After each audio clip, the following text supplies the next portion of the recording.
Eu sou a Mona Lisa Perroni e esse é o Item Mais da CNN. Eu estou aqui com um analfabeto do PMC, um rapaz, ele falou que eu falei, vou ligar para ele, porque eu estou andando sem máscara, só estou eu na faixa de praia que eu estou. Ele está aqui fazendo uma multa e ele disse, então, eu falei, olha, isso não tem, eu expliquei de novo, eles não conseguem entender. Aí eu falei, então, mas o seguinte, vai falar com o Dalbel. O Dalbel é que fale comigo, eu não falo com ele. Ele que quiser. Agora o senhor vai manter, cidadão. O senhor falou. Ele liga no meu celular. O senhor não é autoridade, o senhor vai falar. Vou passar o telefone, Dalbel. Eu não vou falar no celular do senhor. Cidadão não, engenheiro civil, formado, melhor do que você. Nesse final de semana teve muita confusão por conta do uso de máscaras. E também tem uma situação na Grande São Paulo. A gente tem imagens porque havia um grupo de pessoas, um grupo considerável de pessoas reunido. E aí um guarda municipal foi até lá para autuar parte desse grupo. E aí começou uma confusão. O grupo começou a chutar e agredir esse guarda. Olha, eu vim na farmácia comprar um produto que é medicamento. Eu estou sendo impedido de comprar o produto, é isso? Isso, você está sem máscara. Tem que usar a máscara, é isso? Ah, estou usando a máscara. Essa receita algumas lojas já Nossa, cara. Agora eu posso pegar meu produto? O decreto diz que eu tenho que usar uma máscara. Diz aonde? Dane-se o que o decreto está falando. Dane-se o decreto. Todo mundo. Se você não está entendendo... Eu tô de máscara aqui, minha máscara. Puta, cara, você é um idiota, meu. Você não tem consciência nenhuma aqui, ó. Todo mundo de máscara. Se você estiver doente, você vai contaminar as pessoas que aqui estão. Você não tem consciência. Você não tem consciência da coletividade. Nesse fim de semana é provável que cenas como essas se repitam pelo Brasil. Elas têm se tornado recorrentes no contexto das medidas de restrição por causa, da Covid-19, mas refletem algo que nós, brasileiros, infelizmente, conhecemos bem, que é o abuso de autoridade. A carteirada, gente. Aquela frase conhecida. Vamos repetir? Você sabe com quem você está falando? Aff, como a gente escuta isso. Isso não é novidade e, infelizmente, eu digo de novo. Há mais de 500 anos, a gente vê situações em que versões diferentes de abuso de autoridade acontecem. E a pandemia tem escancarado situações em que pessoas utilizam de algum tipo de posição, de poder, ou que simplesmente acreditam que a regra que serve para os outros não se aplica para elas. No episódio de hoje eu vou conversar com o historiador, escritor, professor, sangue bom, tudo nessa vida e agora parceiro de firma, colega de firma, Leandro Carnal. Que bom ter você aqui no Item Mais. Muito obrigado, mas adorei. Sangue bom, é AB. Querido, vou começar com uma pergunta que ela me causa um monte de sentimento difícil de digerir, vamos dizer assim. Dá pra gente dizer qual que é a origem dessa superioridade toda que nós estamos flagrando nas atitudes das pessoas, carteirando pra lá e pra cá, não querendo usar máscara, rasgando multa? Isso que a gente tem noticiado e tanto nos últimos dias? Todo comportamento humano, Mona Lisa, ele vem um cruzamento de duas coisas. O meu indivíduo, com a sua psique, sua formação, as maneiras como o indivíduo reagiu com a autoridade, como ele reagiu na sua formação com ordens. Isso pode gerar gente mais rebelde, mais submissa e assim por diante. E o outro é uma questão mais ampla. Esse indivíduo, além da psique individual e irrepetível, ele tem uma ancestralidade histórica. Então, no caso, eu não posso avaliar essa referência específica à atitude do desembargador como um indivíduo que eu não conheço, e tudo que eu conheço dele não me dá vontade de conhecê-lo, nem de incorporar mais coisas dele à minha existência. Mas existe uma tradição histórica, essa eu posso falar. Quem é que se recusa a obedecer? São as pessoas que ocupam cargos que sabem que estão ou se consideram acima da lei. Então, por exemplo, quem pode enfrentar uma autoridade? Quem imagina ou de fato tem uma autoridade superior àquela. Então, a ação individual, única e irrepetível, se encontra com uma tradição histórica. E essa tradição é a lei é para os outros. Se eu sou juiz, se eu sou alguém que tem força, que tem poder, eu estou acima da lei. Você sabe com quem está falando, sempre é dito por alguém que supõe que a sua posição seja superior a quem está agindo ou quem está tentando alguma coisa. E aí é uma tradição histórica mesmo, ou seja, a autoridade entendida como um privilégio, um juiz que se supõe pertencente a uma casta e não exercendo uma função em favor da sociedade, já que ali a única autoridade sempre é o guarda, a única autoridade é o guarda civil metropolitano, a guarda municipal, porque quem manda naquele espaço como autoridade é a autoridade local, e não, por exemplo, um juiz do Supremo, um juiz de tribunal de alçada, ou um professor doutor, ou um médico, ou um engenheiro. Quem manda naquele espaço é a autoridade responsável por aquele espaço, como um juiz deveria ter poder no seu tribunal. Ou seja, no seu tribunal, ele é uma autoridade a serviço, ali é um guarda municipal a serviço. E isso é muito difícil no Brasil, entender a autoridade como representante da lei e não como um benefício pessoal. Claro, assino 100% aí embaixo disso que você falou, mas infelizmente nós estamos vendo essas cenas com uma recorrência assustadora no nosso país. Até a gente estava conversando aqui um tiquinho antes de começar o papo com você, que é a nossa equipe, e claro, aqui nas buscas, né, no Google e tal, um monte de casos, mas um monte de casos. Só que não de pessoas que são desembargadores ou que, no caso desse cidadão, ainda tentou carteirar 2 vezes, tentou carteirar ali com guarda, ligou para o secretário responsável ali no litoral, tentou de várias maneiras ali mostrar a superioridade dele. E é essa a minha pergunta para você. Por que que isso não é novidade no nosso país? E isso tem a ver com a tal tradição histórica? Tem a ver com a nossa colonização? Como é que nós nos vimos há mais de 500 anos? Veja que eu acho que não mudou a atitude. O que mudou é o registro. Nós temos hoje celulares. Esses casos não estavam registrados. Por quê? Porque os policiais faziam abordagem sem a capacidade de fazer o registro visual. Então, nós temos hoje um registro e uma capacidade diferente. Então, coisas que aconteciam diariamente, que eram relatadas muito de abuso de autoridade, essas coisas agora estão registradas. Então, há muitos anos que policiais colocam o pé ou o joelho no pescoço de alguém, mas agora é filmado, porque há 30 anos, quando morresse alguém asfixiado pelo abuso de autoridade de um policial, essa pessoa seria colocada em um camburão e chegaria morta ao hospital por parada cardíaca.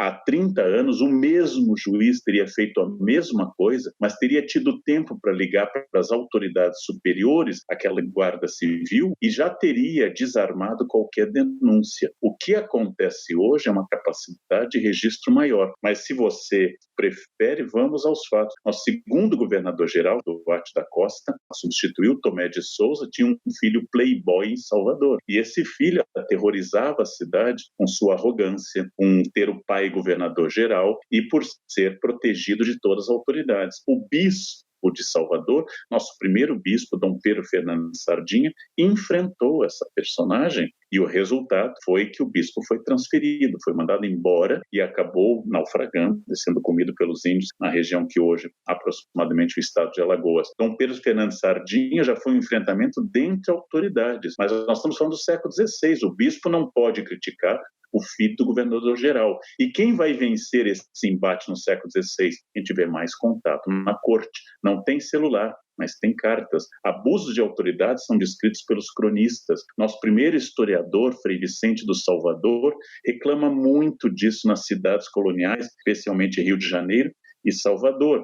Então, esses abusos são frequentes, eles são históricos, eles fazem parte da história dos desmandos do país. A autoridade não é um serviço, a autoridade é um privilégio. Se eu sou juiz, teoricamente, eu sou um escravo da lei. Um juiz deve ser muito mais zeloso pela lei do que um cidadão comum, mas não é assim que é pensado. Eu sou juiz, eu sou uma pessoa que tem um cargo, eu vou usar esse cargo a meu favor, eu vou prevaricar, eu vou utilizar esse cargo, eu vou abusar desse cargo, que foi para isso que eu lutei por esse cargo. Então, essa ideia de autoridade a serviço, ela é complicada no Brasil e ela atinge todos os níveis. Eu, professor, tenho autoridade sobre os meus alunos porque eu sirvo aos meus alunos. Agora, se eu abusar, pedir aos alunos que façam coisas que não estão previstas na atividade educacional, é abuso de autoridade. Juízes fazem isso, médicos fazem isso, professores fazem isso e policiais, no caso, que foram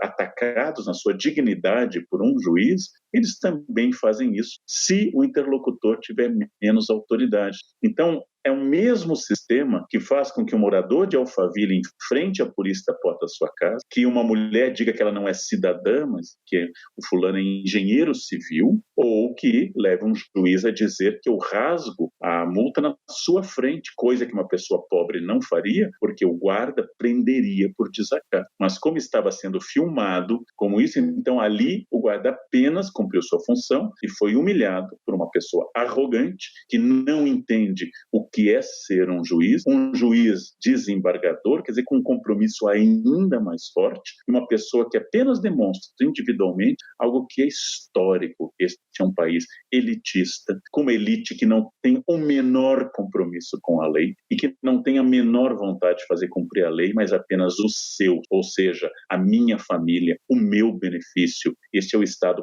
patrimonialista e esse é um dos motivos para o Brasil patinar ainda em campos como direitos humanos, isonomia e igualdade.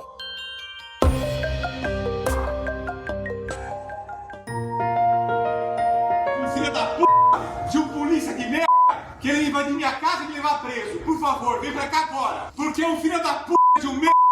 Você é secretário de segurança, vem pra cá e me ajuda. Porque esse bosta, esse gordo filho da p***, tá achando que ele é o quê? Esse merda do c****. Vamos tentar entender juntos aqui por que grande parte desses abusos, dessas cenas foram protagonizadas, grande parte foi protagonizada pela tal elite intelectual. O conhecimento, para eles, não é libertador. O conhecimento não traz um questionamento maior das próprias atitudes. O que aconteceu com o conhecimento dessas pessoas? Na verdade, o conhecimento é algo muito amplo. A arrogância de uma autoridade pode ser de um PM que não tenha curso superior e, por exemplo, imobiliza uma mulher negra, como nós vimos. Nem ele é superior em conhecimento àquela mulher, nem a mulher. Mas o conhecimento aqui, no caso, ele não é utilizado como instrumento de consciência. Então, se alguém fala francês com alguém que não fala francês, e fala mal francês, inclusive, com alguém que não fala francês, eu não estou dizendo que eu estudei anos uma língua para poder ter acesso a fontes e textos que vão aprofundar meu conhecimento, mas eu vou utilizar meu conhecimento como algo para te humilhar. Então, não é um conhecimento, mas é um tipo de acúmulo bacharelesco de informações. Então, eu sei que tal artigo diz isso, que aquele artigo diz aquilo, eu sei o que é justnaísmo, eu sei o que é garantismo, então eu não utilizo isso para transformar a minha vida e esse conhecimento deixa de ser transformador, deixa de ser libertador e esse conhecimento passa a ser um acúmulo bacharelesco que me dá o título de doutor e que me faz apenas ter mais título do que o outro. Ou seja, nem todo conhecimento ele é de fato transformador. Pelo contrário, há pessoas que estudam para ter acesso à prisão especial, para ficarem em cela especial, querem um diploma universitário para colocarem lá, eu não sou cidadão, engenheiro civil. O título de cidadão é imensamente superior ao de engenheiro civil. Engenheiro civil é uma qualificação obtida com muito esforço por alguém, mas cidadania é garantido por lei. Ser engenheiro ou ser historiador como eu não é nenhum privilégio. A lei não me garante nada, a não ser a capacidade de dar aula de história. Mas ser cidadão me torna parte pela lei maior que a Constituição. Ou seja, eu posso estudar anos sem aprender nada, apenas acumulando. Apenas eu acho que a arrogância da autoridade não é sempre por causa do conhecimento. No caso de um juiz, pressupõe-se que, tendo feito direito e um difícil concurso para a magistratura, que ele seja um grau de alfabetização pouco superior à média. Mas, na verdade, esse país sempre foi roubado por elite branca poliglota. Né? Quem está nos altos cargos quase nunca é um analfabeto, como o juiz xingou. Agora, são pessoas poliglotas. No passado, pessoas que falavam latim e grego, pessoas muito versadas, que conhecem as grandes universidades, leram os grandes textos. Na verdade, o histórico de roubo é de pessoas que acumularam esse conhecimento não como um instrumento de libertação, mas simplesmente como um exercício de poder. E, nesse caso, são apenas idiotas letrados, ou seja, idiotas que podem ler 2 línguas, imbecis que leem latim, francês ou inglês, analfabetos que podem falar até grego, mas continuam analfabetos no exercício básico da cidadania. Dureza essa constatação, né? Mas é a melhor explicação para o que tem inquietado minha cabeça, minha alma. Quando eu vejo essas imagens, elas me causam uma reação tão forte, mas tão forte. E por isso eu quero entender de você, ou que a gente coloque numa discussão também mais profunda, por que que esse momento é tão oportuno para a gente falar sobre a diferença entre poder e autoridade? Bem, nós fomos ressignificados juridicamente pela Constituição de outubro de 1988. Ela estabeleceu princípios extraordinários, especialmente o já citado artigo 5º, com incisos muito importantes, como o 42, que trata de racismo, e nós começamos a viver uma outra realidade jurídica após anos de autoritarismo e estado de exceção. Mas apesar da Constituição já se encaminhar para 32 anos, daqui a pouco comemorará 32 anos da sua aprovação, é muito pouco tempo de Estado democrático de direito para uma tradição de séculos de exclusão de pessoas. O mesmo juiz arrogante, alguém abaixo dele, é um lambe-botas quando se trata de alguém acima dele, porque eu só obedeço quem pode me punir, porque eu não tenho consciência de cidadania. Então, se eu tenho poder, como as pessoas podem ter, esse poder é a serviço de alguém. Esse poder não me torna uma autoridade. Esse poder faz com que eu exerça o cargo. Existem hierarquias. Então, um juiz tem poder no seu cargo para servir as pessoas. Mas as pessoas no Brasil entendem que elas são o cargo. Elas se entendem como casta e não como serviço. Eu não sou ministro, eu estou ministro. Eu não sou juiz, eu estou juiz. E se eu fiz um concurso, e se eu pertenço a uma categoria exigente no conhecimento, isso me torna ainda mais obrigado a seguir a lei. Tal como um pneumologista não pode fumar, Sim. Um nutricionista não pode ser visto comendo coisas transgênicas, tal como um professor de português não pode ficar errando a língua a qual ele se dedica. Então se espera das pessoas um zelo na sua área. E é isso que no Brasil é difícil. Eu posso, porque eu tenho cargo. Isso é antigo, isso é um vício. E graças ao registro atual, nós vamos começar a nos envergonhar ainda mais, vamos começar a debater ainda mais, e agora vamos ter que dar uma resposta. A resposta que a sociedade brasileira vai dar vai avaliar o ponto que nós estamos.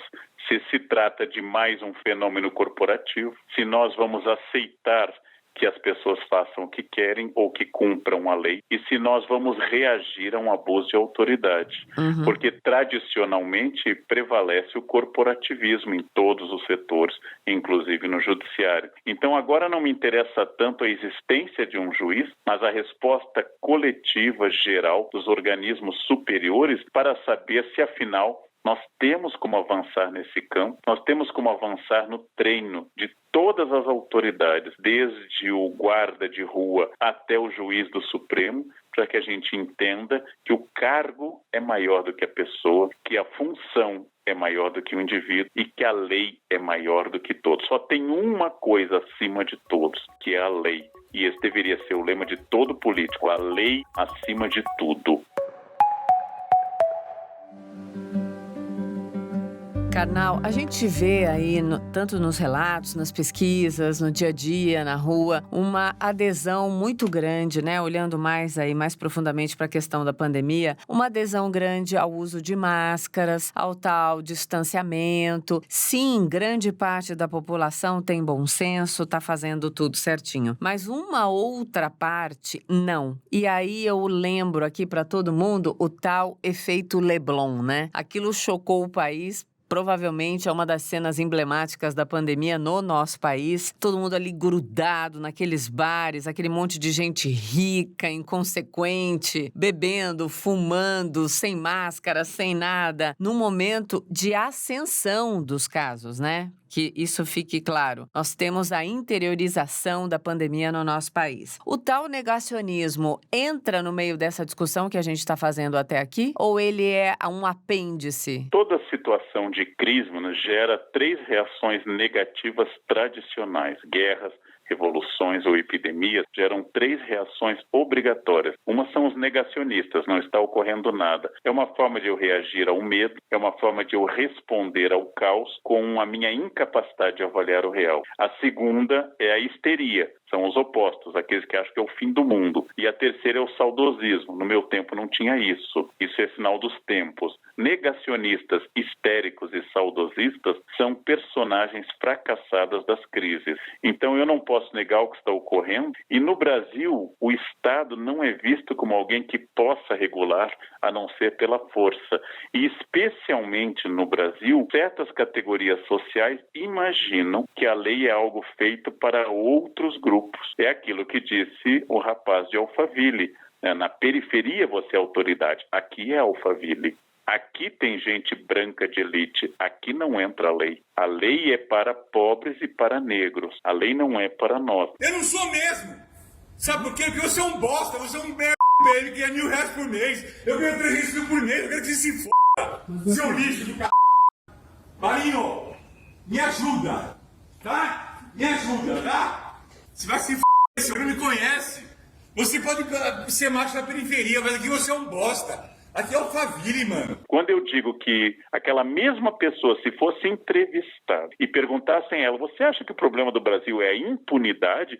Eu diria sim. As pessoas são muito impunes no Brasil, ninguém obedece à lei. Mas a lei é para os outros, a lei é para a polícia subir a comunidade. A lei não é para o bar do Leblon. Então essa é uma tradição nossa. Eu não quero a lei quando se trata de mim, porque a lei no Brasil e o aparelho do Estado, não, ele é feito para controle de classes baixas, e não para classe média e alta, e não para brancos. Não? Então isso é uma tradição e isso é uma força histórica no Brasil. Agora, por que a gente vê coisas muito parecidas nos Estados Unidos? Olhando especialmente para a maior figura americana, que é o homem mais poderoso do mundo, Donald Trump, que protagonizou cenas aí durante a pandemia, tem protagonizado cenas surreais. Dá para a gente estabelecer algum paralelo entre o Brasil e os Estados Unidos, apesar das questões locais, né, com as determinações lá dos estados que são muito individuais e independentes? Veja que tanto Trump como o nosso presidente Bolsonaro, ambos eleitos democraticamente dentro das regras do jogo, tanto Trump quanto Bolsonaro são pessoas que não exerceram cargos políticos administrativos no executivo antes. Trump saltou do empresariado direto para a presidência e Bolsonaro da experiência longa de deputado direto para a presidência. Não ter tido antes cargos executivos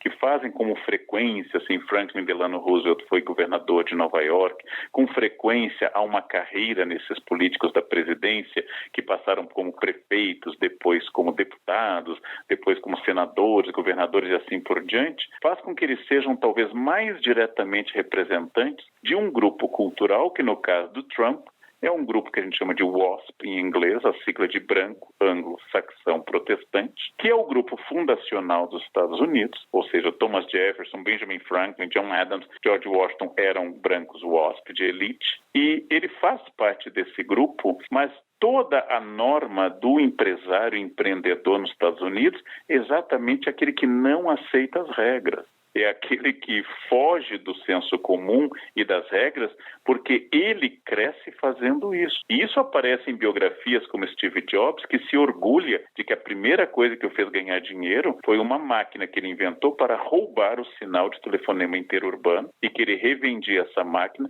para que as pessoas roubassem o sinal de empresas de telefonia. Então, ele é um empreendedor, ele certamente é um homem genial, certamente é um homem com uma inteligência extraordinária, mas ele coloca isso na biografia. Ou seja, ele se orgulha de uma quebra do sistema. Porque quem cumpriu todas as regras, pagou todos os seus impostos, nunca se atrasou, está lá atrás, assalariado. Essa é uma construção também interessante, porque ele quer que as pessoas cumpram as regras, ou seja, não venham para os Estados Unidos, não sejam imigrantes ilegais. Ele disse isso, estamos lotados, estamos cheios, e ele ao mesmo tempo quebra regras como não utiliza máscara em público e assim por diante. Então as regras, isso vale para Trump e para Bolsonaro são para os outros. Bolsonaro fez a carreira inteira dele dizendo a mesma coisa. O Brasil, as pessoas não cumprem a lei, falta ordem no Brasil, falta legislação, falta autoridade. Tem uma parte da razão isso. Mas quando vai a público, Distrito Federal, é obrigatório o uso de máscara, não usa. Ou seja, falta lei para os outros, não falta lei para mim. Eu sou o presidente, eu sou o professor doutor, eu sou o médico, eu sou o desembargador. A lei é para os outros. Essa é uma característica brasileira que é muito maior do que Trump e Bolsonaro, vai sobreviver após os governos de Trump e Bolsonaro, e nós vamos ter que discutir isso, e estamos discutindo. Eu sou de um otimismo quase poliana. Estamos discutindo essa questão. Eu acho isso muito bom. Sim, eu concordo, sem dúvida. Querido, para a gente encerrar esse papo, tudo isso passa muito por um outro conceito, que é a questão da cidadania. Usar máscara é um ato de proteção para todas as pessoas e não só para quem está com medo ali de se contaminar ou que acha que está doente. Usar máscara é proteção. E a gente está falando sobre cidadania. Por que esse é um conceito tão falado e muitas vezes pouco praticado na essência dele? Desde que a cidadania surgiu como conceito, Atenas, século V a.C., o habitante da cidade de Atenas é um